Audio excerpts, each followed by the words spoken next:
खेती अपने यहां पर होती नहीं थी। उद्योग किस बात के, आज भी तो नहीं है राजस्थान में। उद्योग धंधे भी ज्यादा अपने राजस्थान में तो कोई नहीं थे। पर भगवान जब सारे रास्ते बंद करता है ना कोई दरवाजा खोलता है। भगवान ने एक दरवाजा बड़ा शानदार खोला कि भारत की राजधानी है दिल्ली या आगरा, बड़े सेंटर थे अपने, दिल्ली आगरा बड़े सेंटर थे।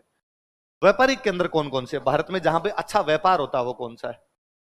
साउथ इंडिया, दक्षिण भारत। और कौन सा केंद्र हो सकता है अपना? और था अपना सिंध। और कहां पर अच्छा होता है? मालवा। और कहां पर अच्छा होता है? गुजरात।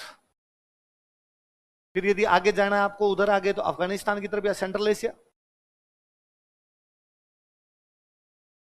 ये सारे व्यापार की बहुत बड़ी बड़ी जगह थी अपने भारत के अंदर। यदि दिल्ली आगरा से इनमें से किसी भी जगह पे जाना है तो राजस्थान क्रॉस करके जाना पड़ेगा।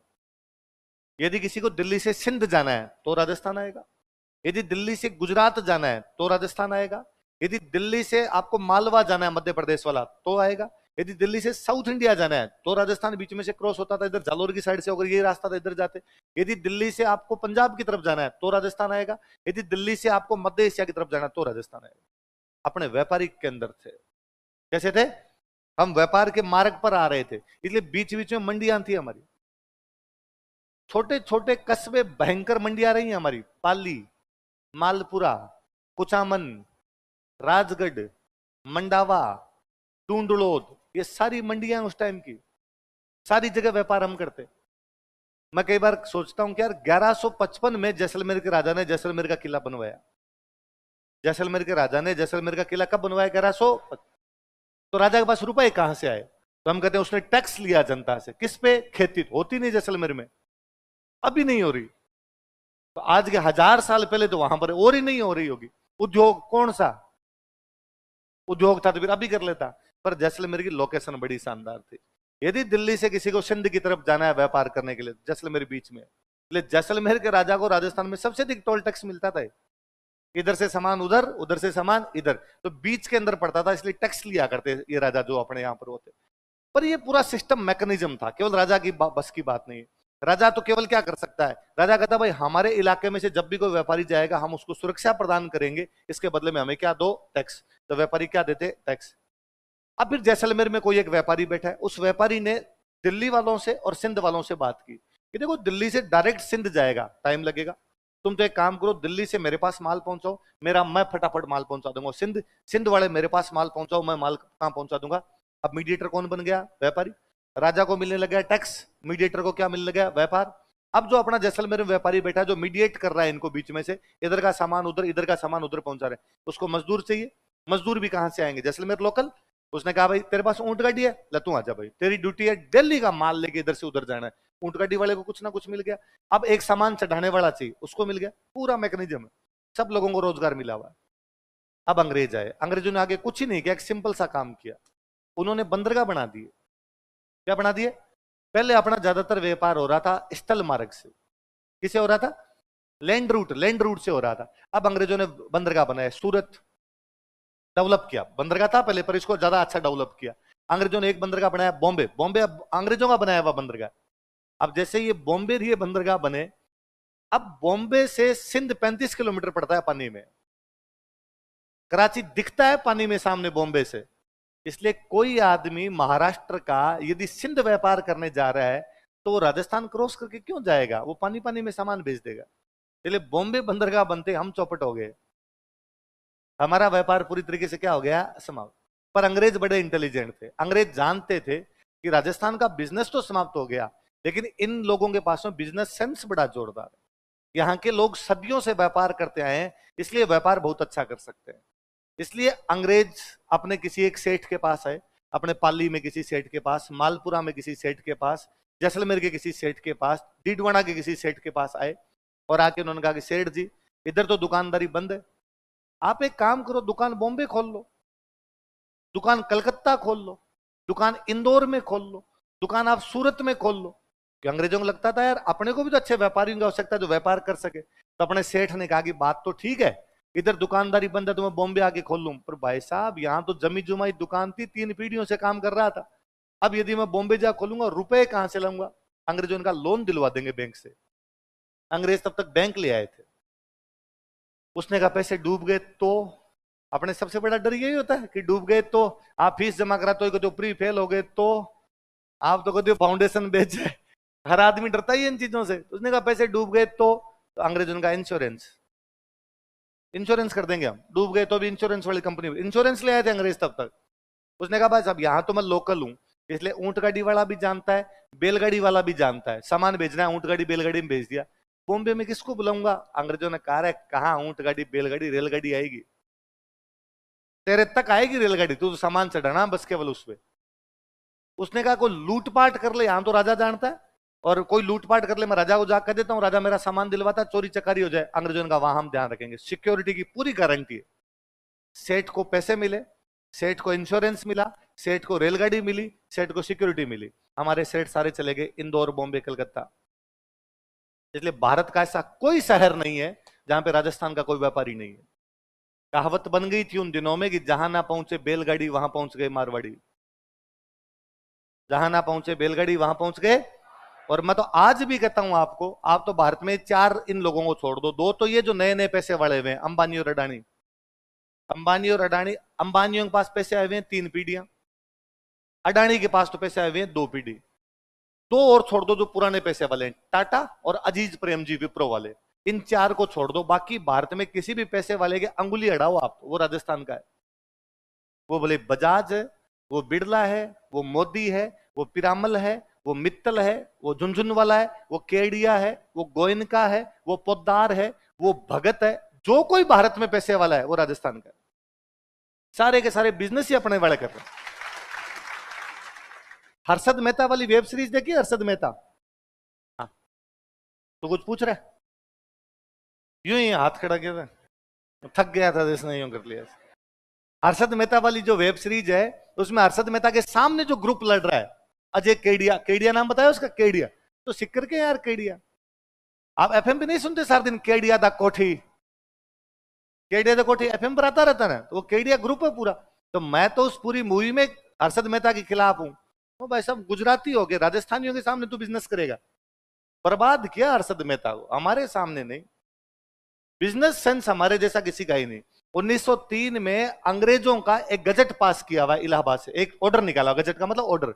उस ऑर्डर में अंग्रेज लिखते हैं यदि भारत में किसी को बिजनेस करना है तो उसको राजस्थानी भाषा आनी चाहिए, क्योंकि बनिए सारे के सारे कौन है? व्यापारी सारे के सारे कौन है? राजस्थान। तो यदि राजस्थानी भाषा आएगी तब तो व्यापार कर लोगे, राजस्थानी भाषा नहीं आएगी तो व्यापार। मैं 24 दिसंबर की बात है पिछले की, क्रिसमस से एक दिन पहले बनारस एक किसी कार्यक्रम के अंदर था, व्यापारियों का कार्यक्रम था, मारवाड़ी युवा मंच नाम करके कार्यक्रम था। मेरे को वहां भाषा पे बोलने के लिए बुलाया हुआ था, राजस्थानी भाषा पे। तो 4-5 मिनट बोलने का टाइम दिया था, बहुत बड़ा कार्यक्रम था, तो खूब बाहर से बड़े बड़े सेठ आए हुए थे। पर अपने को था यार 5 मिनट भी मिले, एक अच्छा स्टेज मिले जहां लोगों को अपने बता पाए, तो मैं वहां गया हुआ था। तो उन्होंने 5 मिनट का कहा था, पर मैं 10-12 मिनट बोला था, उन्होंने मुझे सुना आराम से। मैं जैसे ही मंच से उतर के आया, उतर तो पहले तो मुझे मंच पे बोलना है, तो आयोजकों को पता होता है, ऑर्गेनाइजर जो होते हैं वो डिसाइड करते हैं कौन बोलेगा कौन नहीं बोलेगा। जब आप बोलते हो तो 10 लोग और भी सुनते हैं। तो मैं नीचे जैसे उतर गया तो कई सेठ है, उन्होंने कहा अरे वेरी गुड यार, बहुत अच्छा बोले यार, अरे शाबाश शाबाश शाबाश। तो एक सेठ आए मेरे पास और सेठ ने कहा कि अरे कहाँ से हो आप, बहुत अच्छा बोल रहे थे। मैंने कहा मैं सर बीकानेर का हूँ। उन्होंने कहा अरे मैं तो आपके पास का ही हूँ, मैं नागौर का हूँ। तो नागौर में कहाँ से हो आप? तो कुचामन से हूँ। तो अभी आप कहाँ रहते हैं? तो आपका गुवाहाटी रहते हैं। गुवाहाटी में हमारा बिजनेस है। तो सर आप गुवाहाटी कब चले गए थे? कहा 1822। हम दोनों की बातचीत 2022 में हो रही है, मतलब 1822 में गुवाहाटी शिफ्ट हो गए थे। तो मैंने पूछा उनसे कि सेठ जी गुवाहाटी तक योग आगे भी हो अपने वाले? उन्होंने कहा कि ये तो भारत सरकार ऑर्डर नहीं दे रही, भारत सरकार यदि परमिशन दे दे तो चाइना में जोधपुर मिष्ठान भंडार खोलें। बाकी पूरी बाउंड्री पर है हम, चाइना वाली बाउंड्री तक अपने, इम्फाल, अगरतला, वहां पर भारतीय व्यापारी बैठे हैं। आप साउथ इंडिया पूरा जाके देखो ना, हुबली, बेंगलोर, हैदराबाद, ये पूरा का पूरा देखो मारवाड़ियों से भरा पड़ा है। आप पूरा कलकत्ता देखिए, मारवाड़ी मारवाड़ी मिलेंगे। आप पूरा बॉम्बे देखिए, महाराष्ट्र के राज्यपाल है भगत सिंह कोश्यारी। भगत सिंह कोश्यारी का साल भर पहले एक बयान था कि राजस्थान को, अब महाराष्ट्र को बनाने में राजस्थान वालों का भयंकर योगदान है, और राजस्थान वाले यदि उठ के चले जाएं तो महाराष्ट्र आज बर्बाद हो जाए। तो महाराष्ट्र वालों ने विरोध किया कि ये महाराष्ट्र का अपमान है, इसे कैसे कह सकते हो आप। और भगत सिंह कोश्यारी माफी मांगे। भगत सिंह कोश्यारी का अगले दिन का स्टेटमेंट है कि माफी तो मांग लेता हूं पर बात तो सच्ची है। महाराष्ट्र में एक पार्टी है शिवसेना, नाम सुना है? शिवसेना किस लिए बनी थी आप जानते हैं? शिवसेना इसलिए बनी क्योंकि बॉम्बे में साउथ इंडियन नौकरी करते बहुत ज्यादा। बॉम्बे की जितनी फैक्ट्री थी उनमें काम करने वाले कौन? South Indian. बॉम्बे के जितने ऑफिस थे उनमें लिपिक बाबू का काम करने वाले कौन? South Indian. जितने इंजीनियर्स थे वो सारे के सारे कौन? South Indian. और साउथ इंडिया वाले थोड़े पढ़ाई लिखाई में तेज होते भी हैं तो आगे भाई नौकरी खा गए। तो शिवसेना जब शुरू शुरू में बनी थी ना, तो शिवसेना का नारा था कि बजाओ पुंगी भगाओ लुंगी। साउथ इंडिया वाले लुंगी बांधते हैं कि लुंगियों को भगा दिया जाए। बाकायदा शिवसेना अपने अखबार में लिस्ट जारी करती कि फलाने ऑफिस में इतने साउथ इंडियन है, इनको भगाया जाए। अगले दिन शिवसेना वाले जाते और उनको वहां से निकालते। अब शिवसेना वाले सारे भाग भूग गए, ओ सॉरी साउथ इंडियन सारे भाग भूग गए। अब शिवसेना क्या करे? तो शिवसेना ने बाद में नॉर्थ इंडिया वालों के खिलाफ मोर्चा निकाल लिया। कई यूपी बिहार वाले जो महाराष्ट्र में काम कर रहे हैं ना, ये हमारी नौकरी खा गए, हम इनको निकालेंगे। यूपी बिहारी वाले बापड़े करते क्या? या तो चलाते हैं टैक्सी या लगाते हैं रेडिया, छोटे मोटे काम करते हैं वहां पर। इनको वहां पे मारपीट करनी शुरू की। बीच में खूब भैयों के खिलाफ आंदोलन, भैया बोलते हैं इनको, तो भैयों के खिलाफ आंदोलन। मैंने कभी नहीं सुना कि महाराष्ट्र वालों ने राजस्थानियों के खिलाफ आंदोलन चला दिया हो, क्योंकि वो जानते हैं जिस दिन राजस्थान गए तुम तबाह हो जाओगे, तुम्हारा बॉम्बे बर्बाद हो जाएगा। सारे पैसे लिए हम बैठे हैं। रुपया बहुत बड़ी चीज है, हम पैसे लिए बैठे हैं, इसलिए हमारे खिलाफ बोलने वाला कोई भी, वो कलकत्ता पे कब्जा। आसाम के जितने चाय बागान है सबके मालिक राजस्थानी है, और छोटे छोटे गांवों के एकदम। ये शेखावाटी के आप गांव पकड़ लीजिए, सिक्कर के श्री माधोपुर से निकलने के बाद में हर गांव का कोई ना कोई व्यापारी बैठा और भयंकर भयंकर पैसे वाला। पैसा मतलब वैसे 10,000 अरब करोड़ क्या क्या आगे लगा लो, वैसे रुपए, तो छोटे मोटे रुपए भी नहीं, इतने इतने रुपए लिए बैठे। और साधारण सेठ बैठा है कहीं पर। तो राजस्थानियों का बिजनेस सेंस शुरू से ही था। मैं तो क्रिकेट देखते हो सारे, क्रिकेट आप देखते हो बीसीसीआई के पास भयंकर पैसा है। ये दुनिया के बाकी बेटे बेचारे जो क्रिकेट वाले, उनके पास पैसे नाम की कोई भी चीज, गरीब बड़े से हैं बापड़े। इसलिए अपना बीसीसीआई दादागिरी दिखाता है। यहाँ वर्ल्ड कप कौन तय करेगा? हम तय करेंगे। फलाना मैच कहाँ होगा? हम तय करेंगे। क्योंकि दुनिया क्रिकेट देखती भारत के अंदर ज्यादा, बाकी जगह देखा भी नहीं जाता इतना। पैसा भी अपने वालों के पास है, इसलिए अपने वालों ने चला रखा आईपीएल, और पूरी दुनिया खेलने आती। श्रीलंका में एक बॉलर था लसित मलिंगा। लसित मलिंगा अपने आईपीएल खेलने के लिए आया हुआ था। श्रीलंका को उस समय खेलने के लिए कहीं बाहर जाना था, वेस्ट इंडीज का कहीं का दौरा था उनका, ऑस्ट्रेलिया कहीं का दौरा था। तो उन्होंने लसित मलिंगा को कहा कि मलिंगा तुम आईपीएल नहीं खेलोगे और तुम श्रीलंका की टीम की तरफ से खेलने के लिए ऑस्ट्रेलिया जाओगे। बात भी सही है, देश की टीम की तरफ से जा। मलिंगा ने संन्यास ले लिया। उसने कहा नहीं खेल रहा मैं श्रीलंका की तरफ, संन्यास है, मैं बॉम्बे की तरफ से खेलूंगा। अंबानी ने कहा होगा चेक भर यार, तुम उधर मरते रहते हो, 1,000 रुपए तनख्वाह मिलती है, तुम भर इधर, कितना क्या चाहिए अपने। मलिंगा संन्यास ले गया, क्रिस गेल संन्यास ले गया, केवल इस चक्कर में कि आईपीएल में उनको खेलना है। इस बीसीसीआई के पास पैसे लाने वाले दो ही लोग हैं। पहले जो बंदे जो क्रिकेट में पैसे लेके आए थे उनका नाम है जगमोहन डालमिया। क्या नाम था? हमारे पाली के एक सेठ। दूसरे जो इस पैसे लाने वाले, जो आईपीएल में पैसे लाने, वो बंदा ललित मोदी। कौन बंदा है? नागौर। ये जो फोर स्क्वायर सिगरेट आती है, ये ललित मोदी की कंपनी है। वो भयंकर पैसे वाले हैं मोदी शुरू से। और इधर बाद में क्रिकेट के अंदर घुसा बंदा, क्रिकेट में पैसे लेके आ गया। भले उस पर आरोप लगे, आज बंदा लंदन बैठा हो और उधर ही मजे करता है। और मुझे लगता है पैसा क्या भयंकर चीज होती है। भारत की मिस यूनिवर्स है वो, सुष्मिता सेन। वो उधर गोद में बैठ बैठ के पोज दे रही। ललित मोदी के पास पैसे नाम की चीज वो है भाई साहब। मैं हमेशा हंसता ही हूं कि मैंने कई दिन बीच में सोचा था यार मैं जिम ज्वाइन करूंगा, फिर मैंने वो फोटो देखा, उसके बाद कहना पैसे कमाने हैं, कोई मतलब नहीं है बाकी चीजों का अपने। तो ललित मोदी पैसे लेके, और सारे मित्तल, ये क्या नाम पूरा, लक्ष्मी निवास मित्तल, शुरू में राजगढ़ के पास गांवड़ा है, पूरी दुनिया का स्टील खरीद लिया। फ्रांस का राष्ट्रपति डिनर पे आमंत्रित करता उस बंदे को कि अब शाम को आप आना, डील करेंगे। इससे ज्यादा पैसे कोई क्या कमाए। मालिया जब भाग गया था ऐसे, विजय मालिया जब भाग गया था, तो उसका बंगला गोवा में एकदम बीच के ऊपर बंगला है। तो बैंक ने उसका बंगला नीलाम किया, कि बंगले के रेट बैंक ने बहुत ज्यादा लगाई। बैंक को लगा भाई ज्यादा रुपए आएंगे तो अपने पास आएंगे तो अपने जनता को बांटेंगे, और मालिया जिन जिन के लेके चला गया।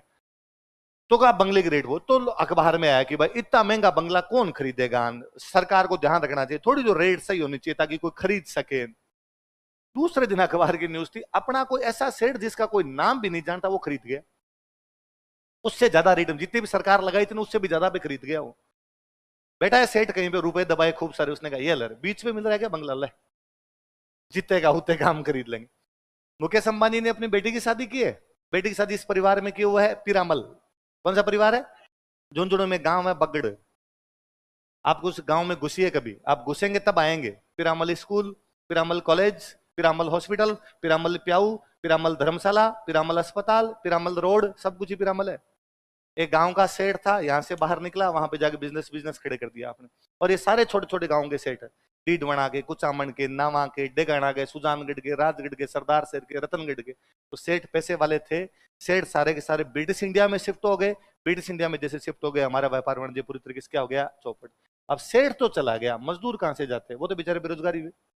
सेठ तो चला गया, ऊंट गाड़ी वाला उसके साथ कैसे जाता, उसको तो यहाँ पर ही काम करना पड़ेगा। तो इसलिए नाराज है कि उनपे क्या बच गया, लैंड रेवेन्यू। लैंड रेवेन्यू बढ़ा दिया गया। अब दूसरी चीज क्या बची, क्या बची, उद्योग। उद्योगों के साथ में एक समस्या और बुरी हुई। अंग्रेज भारत में क्या करने के लिए आए थे, बिजनेस। बिजनेस का मतलब अंग्रेज अपना सामान बेचेंगे, अपने वाले यहां पर अपना सामान बेचेंगे। अंग्रेजों ने अपना पूरा जो सिस्टम था उस पर कब्जा ही कर लिया इस चीज पे। तो मैं एक सिंपल सा उदाहरण देता हूं कि भारत में कपड़ा उद्योग बहुत अच्छा था। कौन सा उद्योग, सूती कपड़ा अपने आप बहुत अच्छा बनता, और बन के बाहर विदेशों में बिकने के लिए जाता था सूती कपड़ा अपना। अंग्रेज आए अपने देश के अंदर। एक तो अंग्रेजों की जो कंपनी अपने राज करने आई थी वो बहुत बड़ी कंपनी थी, ईस्ट इंडिया कंपनी। कौन सी थी, बहुत पैसा था उसके पास, पैसे वाली कंपनी थी वो। अब कपड़ा किससे बनेगा, कपास। अब अंग्रेज किसान के पास गए, ईस्ट इंडिया कंपनी किसान के पास गई और किसान को जाके कहा कि भाई तेरे कितनी कपास होती है। तो उसने कहा भाई मेरे 100 क्विंटल कपास होती है। किस रेट में बेचता है, तो उसने कहा भाई 50 रुपए क्विंटल के हिसाब से बेचता हूं। तो 100 क्विंटल के कितने रुपए, तो उसने कहा 5,000 रुपए। अंग्रेजों ने कहा पकड़ 6,000 दे दे हमें सारी। किसान को घर बैठे 1,000 रुपए का फायदा हो रहा था, तो किसान तो अंग्रेजों को बेचे। उसने सारी सारी कपास किसको बेच दी। इस प्रकार से जितना ही कच्चा माल था, रॉ मटेरियल था, वो सारा किसने खरीद लिया। तो हमारे घरेलू उद्योग धंधों के लिए तो कच्चा माल बचा ही नहीं। अब हम कह सकते हैं सर सारा नहीं जाएगा, थोड़ा बहुत तो बच ही जाएगा। मैं कहता हूं यदि थोड़ा बच गया, अब यदि कोई व्यापारी अपना उद्योगपति उसको खरीदेगा तो उसको सस्ता मिलेगा या महंगा मिलेगा।